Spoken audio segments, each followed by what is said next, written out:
То, что да, понимаешь. Ты меня поднимаешь уже, да. Я тебе говорю, там, ну да. Я тоже так думаю, ну нет, да ну, вот он себе так думает.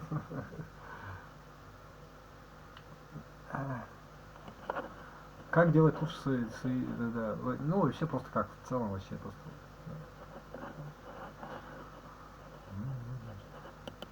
Ну так наоборот, вот это и есть на самом деле, наоборот. Я ничего не говорю. Да.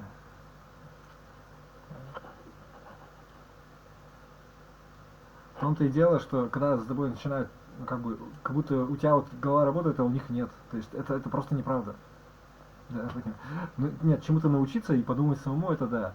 Да, понимаешь, и все равно все так и делают, и все равно приходится, да. Я только не думаю про. Да, ну ладно, меня это не касается, но вот это он имеет в виду. Да. Ладно, это хорошо все, да. Ну ладно, если плохо, значит не надо, не мое, значит, что надо. Ну, нормально.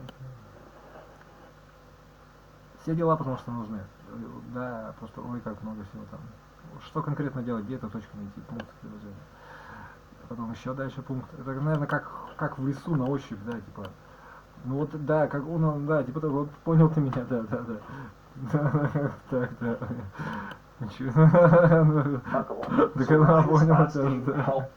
Preventing cancer. Well, it starves cancer. Do you realize there's between 10 and 50 times more insulin receptors in a cancer cell versus a normal cell? What does that mean?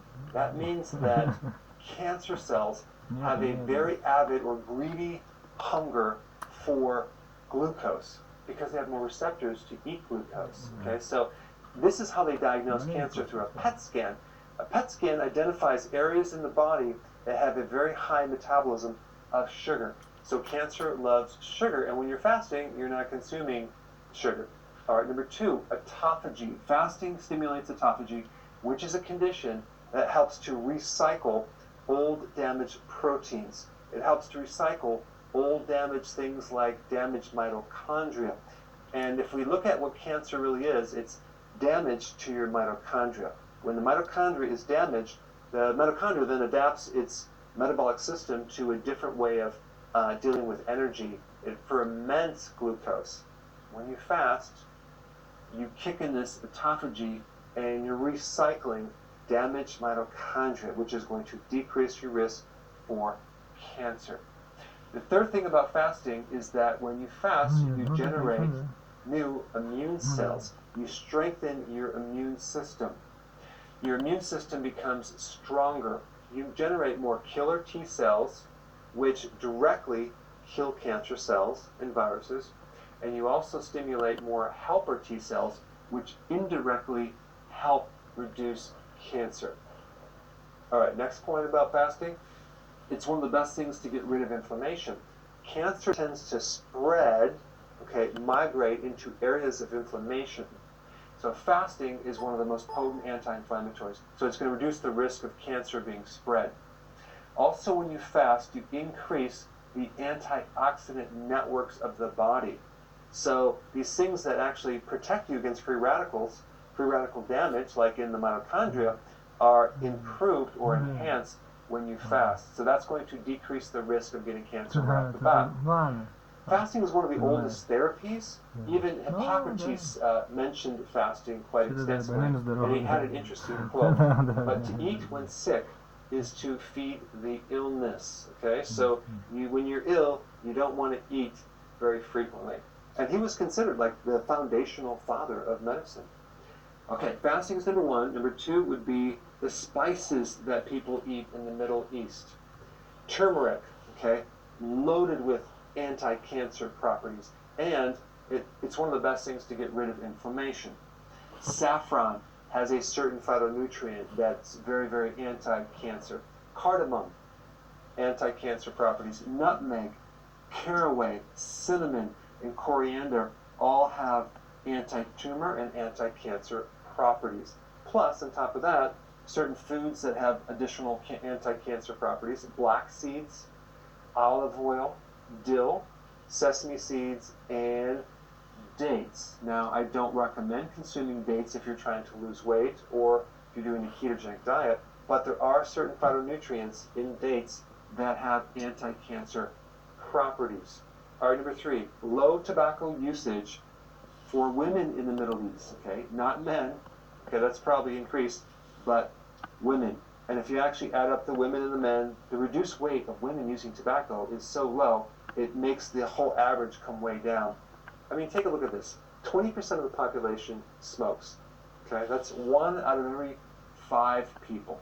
Yet, if we look at women in the Middle East, in Iraq, it's 3%, okay? Not 20%. Yemen, it's 9%, okay, compared to 20% worldwide. And then we have Kuwait, which is only 3%. Saudi Arabia, 2%. The UAE, 0.8% of the entire female population in the UAE smokes. That's a very, very insignificant compared to the worldwide average. And then we get Oman, 0.7%, okay, compared to 20%. Insignificant amount of women in that area of the world. Now, if we compare that to women in Chile, it's 40%. That's more than 2 times the world average. And then Serbia is 41%. So, smoking is definitely linked to cancer. You already know that. In fact, the risk of getting cancer if you smoke or chew tobacco is 22 times the risk compared to people that do not smoke or chew tobacco. 25% of all cancers out there are caused by either smoking or chewing tobacco. And the other thing you need to realize is there are 5,000 different chemicals in tobacco, okay, in cigarettes, okay, and 70 of them have a direct link to cancer. And just as a side note, vaping also is linked to cancer of the colon, of the lung, because of the nicotine and other chemicals. And number 4, alcohol is prohibited in most areas of the Middle East. Drinking alcohol increases the risk of 6 different types of cancer. If you drink alcohol, you're more at risk of getting cancer of the liver and also of the oropharyngeal area, which is the area in the back of the throat and also includes the back of the tongue and the upper roof of the mouth. And it just so happens people in the Middle East have the lowest rate of getting cancer in this area of the body. The areas of the world that have the highest risk of getting this cancer are Western Europe, Northern Europe, and North America. All right, now the question is, they're doing all these spices, they're fasting, they're not smoking as much, and they're not drinking alcohol as much. Then why aren't these numbers even lower? Okay, well, it's probably because they consume more sugar than any other area of the world, as well as more high fructose corn syrup, and cancer loves sugar. It could also be linked to the obesity situation. Over 30% of the population is obese, and there's more risk of getting cancer if you're obese. Also, is obese. It's more high fructose corn syrup. Even they're not drinking alcohol, fasting, alcohol as much. Then why aren't these numbers even lower?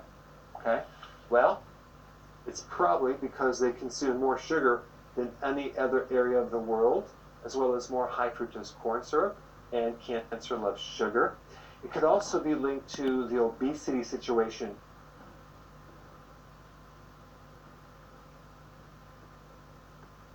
Than any other area of the world. It's probably because they consume more sugar than any other area of the world, as well as more high fructose corn syrup.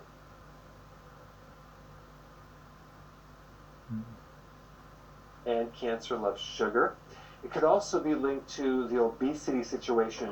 Over 30% of the population is obese, and there's more risk of getting cancer if you're obese. Also, they have very, very low vitamin D levels. In fact, 80% of the population is low in vitamin D.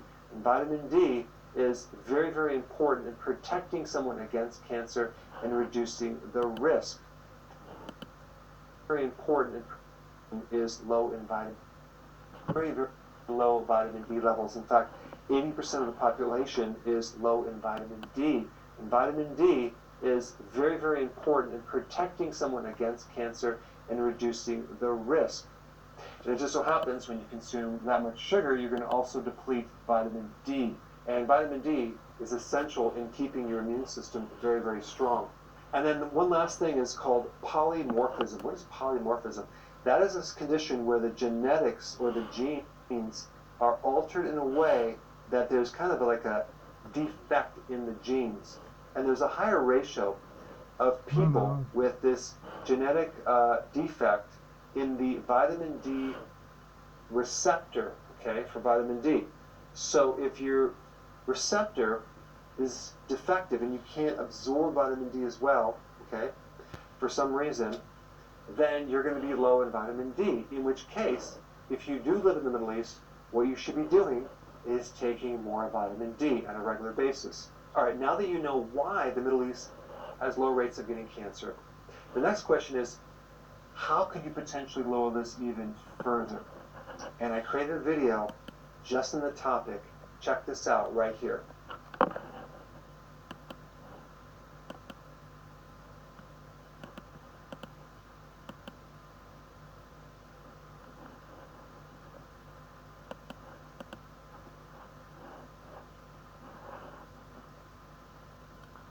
Ну нет, не надо.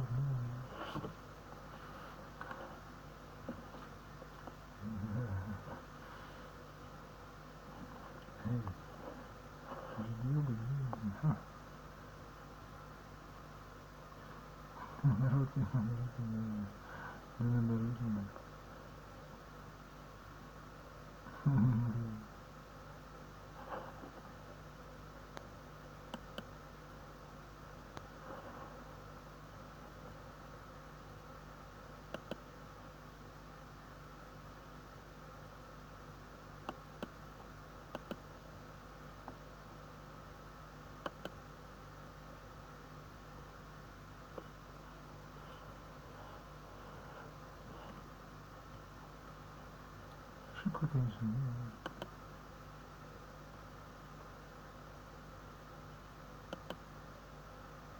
Всего лишь при помощи простых зубочисток вы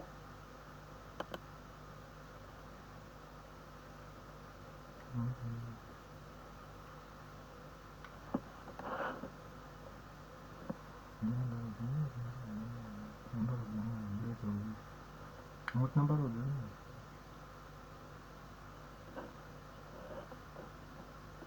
So hands down, fasting is your absolute best strategy for cancer. Now the diet for preventing cancer should be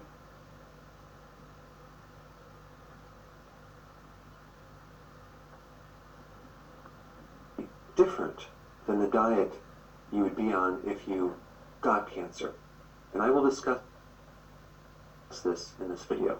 Now before I begin, I want to let you know that nothing in this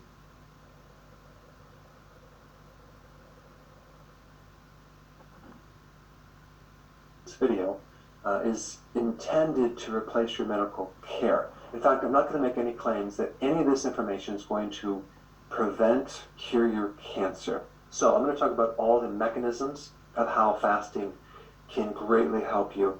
And I want to show you something that could greatly benefit a person if for some reason fasting is not an option. Let's say, for example, they're too thin, they're too frail, and they need some other option. I'm going to show you what I would recommend a little later in this video. Fasting is one of the oldest therapies known to man. Hippocrates has talked about the massive benefits of fasting long ago. Historically, nearly every single religion practices fasting. So let's just dive right in. It's very, very important to understand some differences between normal cells and cancer cells. Cancer cells originate from normal cells. What happens is this: a certain thing in your cell becomes damaged, and that thing is called the mitochondria. The mitochondria is the energy factory of the cell. It produces all the energy for your body. And so after the mitochondria become damaged, the body, through a adaptive survival mechanism starts to switch over its metabolism to a different way of burning fuel. It starts to ferment sugar. And when it starts to ferment sugar and turn into a cancer cell, it starts to become extremely hungry for glucose. Now, it also eats other things, which we're going to talk about, but sugar provides the most fuel for a cancer cell. In the process of a normal cell becoming a cancer cell, it also loses its mortality. In other words, it becomes immortal. So your normal cells actually have a limit. They can only live so long, but the cancer cells live forever. Cancer cells grow faster than normal cells, and they basically take over the body. So the first mechanism of fasting in relationship to a cancer cell is that fasting helps to starve off the fuel. It starves off your glucose because guess what? You're not eating anything. So no eating, no glucose, and so you help to prevent feeding the cancer cell. Now this was discovered by Professor Otto Warburg, who won the Nobel Prize in Medicine. Now, in extreme conditions, normal cells can temporarily ferment sugar, as in a severe infection like sepsis, or a severe pathogen invasion in your body, or an intense exercise or trauma. Your body can switch to ferment sugar. So this mechanism is a survival mechanism for fuel. All right, that's mechanism number one. Number two, certain cancers can also live on an amino acid called glutamine, as well as another amino acid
acid called arginine. Now the problem is glutamine, which makes up certain proteins, is very widespread. It's in a lot of different foods. So when you fast, you're not consuming glutamine, so you're going to deprive the cell of this other fuel. There are certain therapies out there right now that are using medications to block glutamine. And one is called DON, which is a glutamine inhibitor. There are also natural glutamine inhibitors as well. And green tea, with its phytonutrient eGCG, also has the capacity to block glutamine, creating an anti-cancer effect. Also, other phytonutrients in green tea are very anti-cancer. Now, I want to clarify this glutamine amino acid.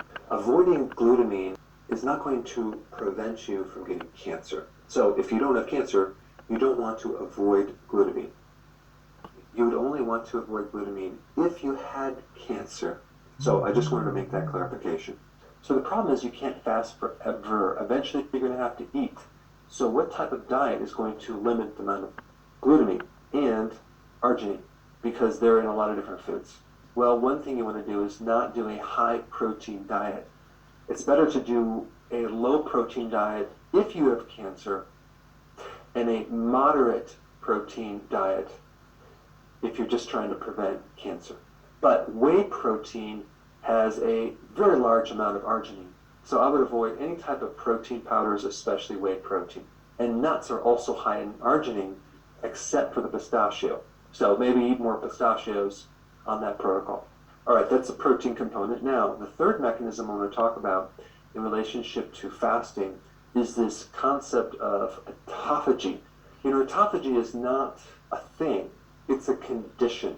And autophagy means self-eating. It sounds like it's something destructive, but it's something very, very constructive because it's a survival mechanism. And your body is eating up damaged proteins and it's recycling them into new proteins as well as fuel. So autophagy is an alternative fuel source, and it can also degrade waste products, and it recycles damaged proteins that you're not using anyway, and it repairs things, and it cleans up things, and it has a powerful effect on cancer. It helps to shrink tumors, and it can actually inhibit cancer development.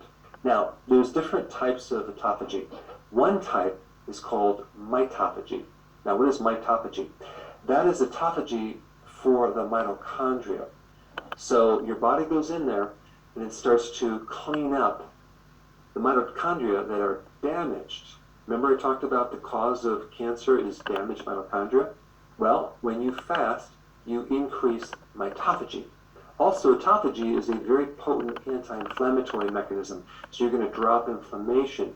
And the thing about inflammation is that cancer tends to spread into inflammation.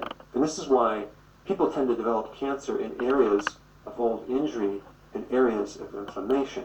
So it's very, very important to keep inflammation at a minimum. Now, this next point is very, very interesting. Autophagy also cleans up carcinogens. Carcinogens are those things that promote cancer. They can trigger cancer. That would be like pesticides, insecticides, herbicides, fungicides. Now, radiation can also trigger cancer, but autophagy is not going to clean up radiation. Now, there's another piece of this that is very, very important. There are certain conditions that damage your ability to perform autophagy. So those things are obesity, drinking a lot of alcohol, being a diabetic, viral infections, having a fatty liver, having chronic inflammation. All of these things in a chronic nature will increase the risk of cancer because there's less autophagy. And if you haven't guessed it, the biggest thing that triggers autophagy is fasting. All right, the next point I want to bring up, number 4, is your immune system. What fasting can do to your immune system. And this is very, very important to bring up because the two main things that they do for cancer are chemotherapy and radiation therapy.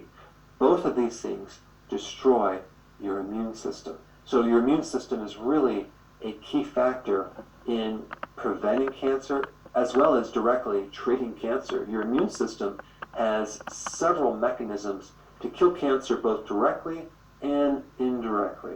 So the killer T cells can directly kill cancer cells. The helper T cells can indirectly recruit certain white blood cells to kill cancer. And the real amazing thing about fasting is that fasting triggers your immune system stem cells in your bone marrow to boost up your immune system and even regrow an immune system that is damaged. And when people do radiation therapy and chemo, adding fasting to that protocol can decrease the side effects from radiation and chemotherapy, as well as enhance the effectiveness of chemo and radiation therapy. Now, the reason why the medical profession does not recommend fasting in place of these other therapies that have side effects is simply because they would either lose their license or go to jail. Because the way that the laws are written, if you're a medical doctor, you have to practice medicine, and there's certain protocols that you have to follow. So you will never see fasting as a primary initial therapy.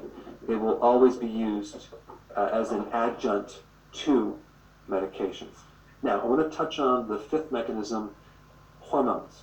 There are 3 hormones to briefly talk about. One is called IGF-1, and that's produced by the liver. That is a hormone that's very anabolic.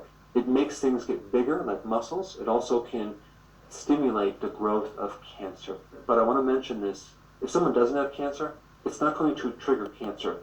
It's only when you get cancer that the IGF-1 can cause cancer to spread.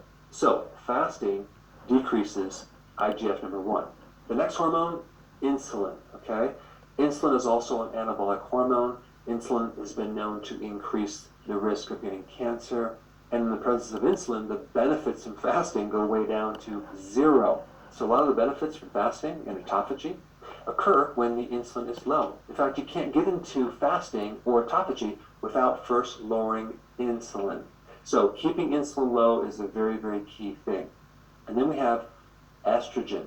Estrogen in excess can trigger breast cancer and cancer of the uterus and cancer of the ovary. There are certain chemotherapies that block estrogen production. So anything that can increase estrogen is something you want to limit if you're trying to treat cancer and prevent cancer. Like milk, you want to limit dairy if you have cancer. Soy products. Soy is very estrogenic, especially the soy protein isolates.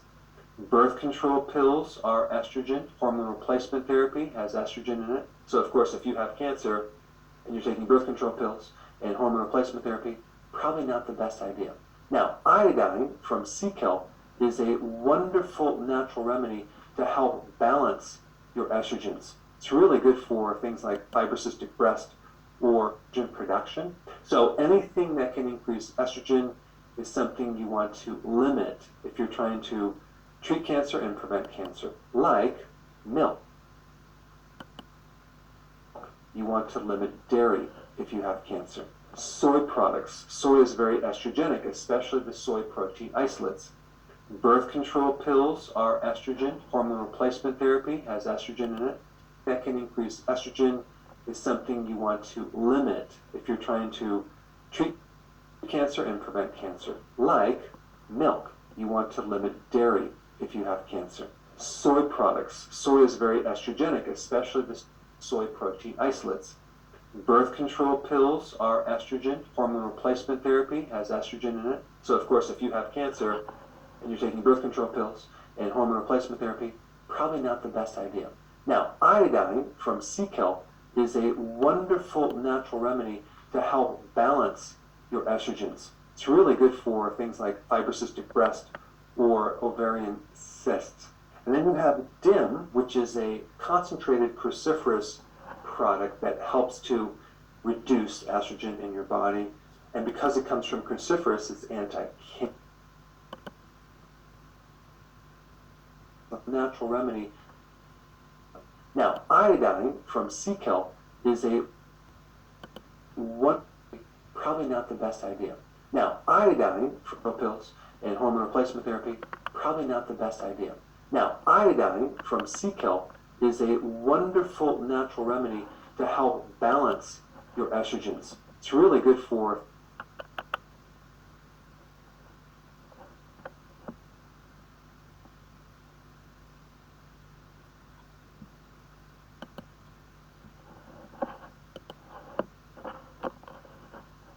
things like fibrocystic breast or ovarian cysts.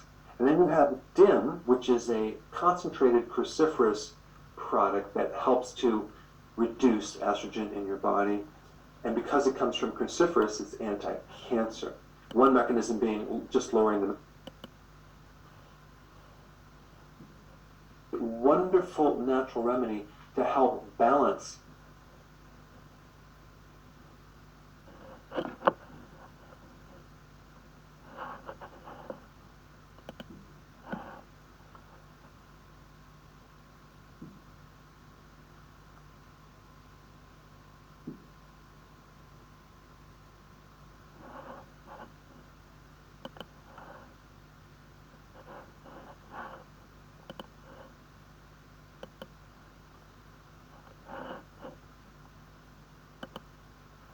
your estrogens. It's really good for things like fibrocystic breast or ovarian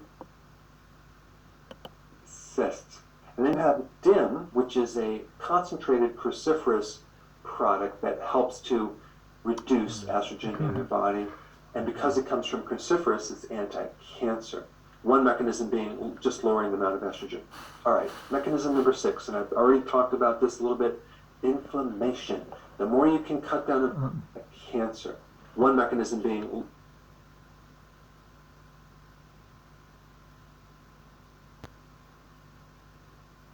just lowering the amount of estrogen.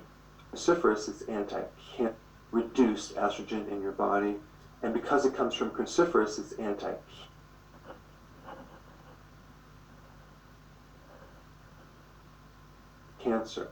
One mechanism being just lowering the amount of estrogen. All right, mechanism number 6, and I've already talked about this a little bit, inflammation. The more you can cut down inflammation, the less risk you have for cancer. Cancer follows inflammation. A lot of people develop cancer in areas of old injury, areas of inflammation. I remember when I was in practice, one lady had cancer in a certain part of her breast. And I asked her, have you ever injured that part of your breast? And when she thought about it, she remembered having some trauma in that exact location. Another patient came in with cancer of the brainstem. Okay, I asked him if he ever injured the brainstem. He said no, but I did fall off of a roof once and I landed on my head. I said that would be injury to your brainstem. But out of all the things that can rid inflammation, fasting is at the top of the list. And fasting also can boost the antioxidant networks that you have in your body, thereby minimizing the free radical damage and lessening the damage to the mitochondria. All right, now we want to talk about the seventh mechanism here in relationship to fasting, which brings up this other topic, and that is ketones. You now know that cancer can live on glucose and two amino acids, glutamine and arginine. But unfortunately, ketones can provide cancer with the cellular membrane structure that the cancer cell needs. So in other words, just because someone's on a ketogenic diet and they're low in sugar does not bulletproof them from getting cancer. So ketones that come from fat provide the raw material for the membranes around cancer cells. So I come from fat needs soda, and that is ketones. You now know that cancer can live on glucose and two amino acids, glutamine and arginine. But unfortunately, ketones can provide cancer with the cellular membrane structure that the cancer cell needs. So in other words, just because someone's on a ketogenic diet and they're low in sugar does not bulletproof them from getting cancer. So ketones that come from fat provide the raw material for the membranes around cancer cells. So I didn't know this initially. This is some new information that I tried to suppress for quite some time, but it kept coming up. So I finally dug into some of this research to kind of accept the fact that ketones, unfortunately, can feed the cancer some of the structural parts that it needs, even though ketones themselves have an anti-tumor effect, okay? So here's the dilemma or problem that we're in, but I'm going to give you a solution. If we can't eat carbs, and we're not supposed to eat much protein, and now we can't eat fat, what the heck can we eat? We can't fast forever. Now, I've mentioned in other videos that I am doing some research or supporting some research in Europe related to a non-toxic way to block ketones.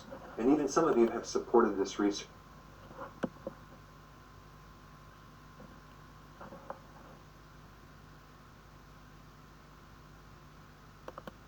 which you probably have gotten an email on the updates. But this is very exciting research, and so far, so good. And even though this research is being done in mice, you always start with mice before you do human studies. So this is based on some very interesting data about cancer cells versus normal cells. So with cancer cells, there's really only one door for ketones to feed its membranes. Okay, there's just one door, one chemical pathway. And if that chemical pathway was blocked, you could potentially starve off the cancer from getting any raw material for its membranes. But the question that came up from that is, what about normal cells? Do they just have one door? No, they don't. The membranes from normal cells can come from fatty acids, not just ketones. So the goal is fatty acids, not just ketones. So the goal is to block this door, this chemical pathway that is allowing these ketones to make membranes for the cancer cells. Ну и что подтверждает, что это наоборот? И еще подтверждается это, что не очень надо есть это, да, понимаешь? Это можно притягивать, вот наоборот, когда... Ну, он про тебя думает, это, ну, да, сладенькое. Ну, не настолько сладенькое, это, да, ну, сладенькое, и что, вот наоборот, это, вот это он делает.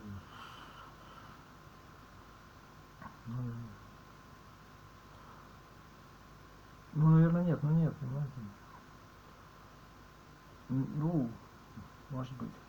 Понимаешь, это нелепо, да, то есть машина сама не да, понял, да, ну, поймешь, понял, тебе так думаешь. And this door is called Scott, which Да, stands for a very long беспомощный. chemical name, Я which говорю, I'm not мама going to говорит, ты добрый человек, говорит, да, добрый человек, да. And there just happens to be Добрый человек, говорит, Scott and Hibby. добрый человек у меня, говорит, все, да, всех, да, нормально,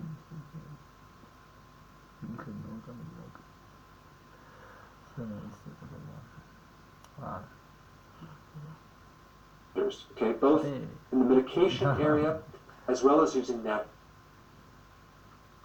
Ну, меня не касается. Да, да.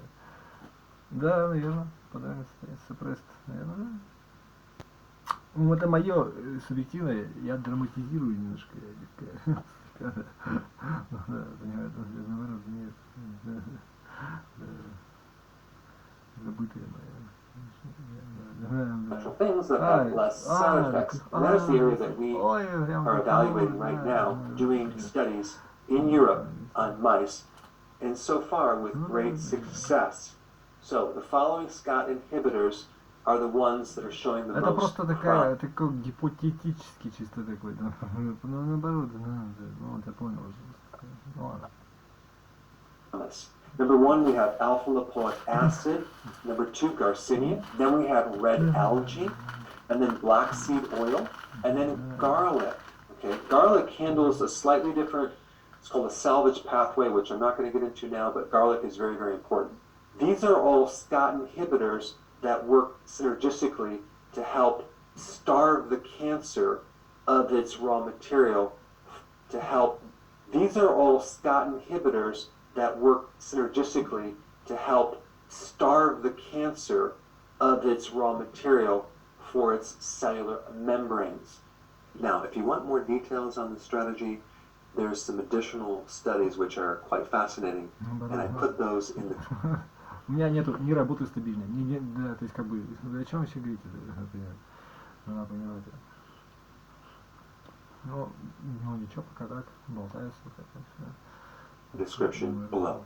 Now, before I get into the dosages, I just want to let you know, I'm not making any claims this is going to cure or prevent any cancer.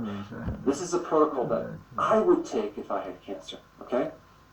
All right, alpha-lipoic acid. I would start out at 0.4 grams and gradually, over the course of 3 weeks, increase that amount to 1.8 grams per day. Now, as far as Garcinia, I would start at 1.2 grams and gradually increase to 3 grams over a course of 3 weeks. Red algae, I would take 8 grams per day. Black seed oil, I would take 500 milligrams twice a day.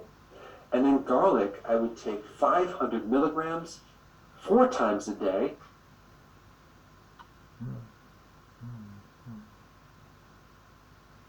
But that would only be if I'm not consuming actual garlic in my meals or in other forms. So this protocol is designed to shut that door so this pathway called SCOT cannot be an option for the cancer to get its raw material for its membranes.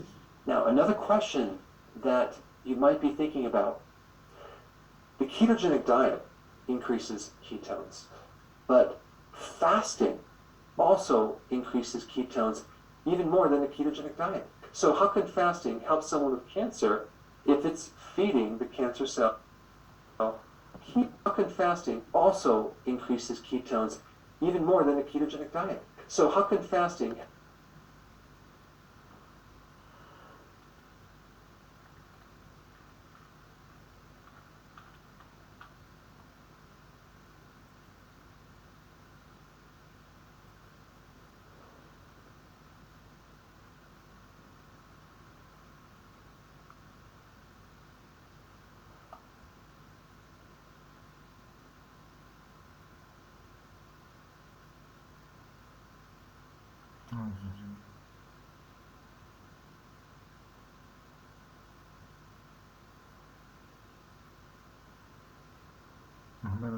Help someone with cancer if it's feeding the cancer cell ketones?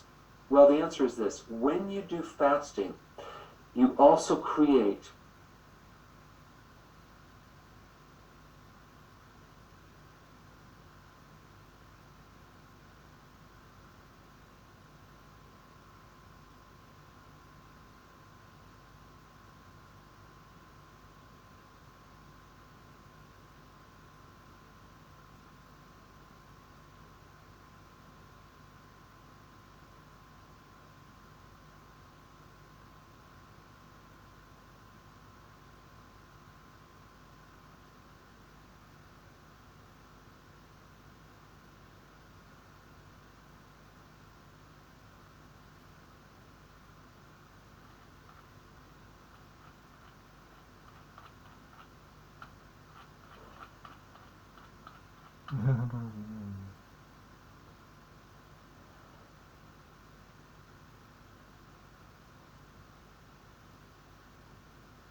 at the same time an epigenetic effect, way higher than the effect of just taking ketones. So there's a lot of other things that are going on when you're doing fasting that apparently override this mechanism of ketones feeding the cancer membrane through Scott. All right, let's talk about the fasting protocol. There's two different protocols. One is for prevention.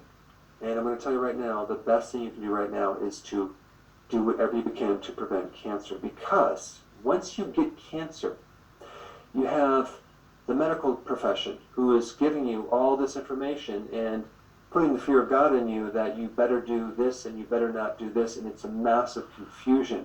Not to mention friends and family giving you their 2 cents. Not to mention the fear of having cancer and unsure what to do. So at a very minimum, you want to be doing 16 hours of fasting and have an 8-hour eating window. And when you eat, you want to do low carb. So the ketogenic diet and intermittent fasting is the best way to prevent cancer, because that's going to prevent the damage in the mitochondria. All right, so what do you do if you have cancer? Well, you want to do regular fasting, but you want to step it up to at least 8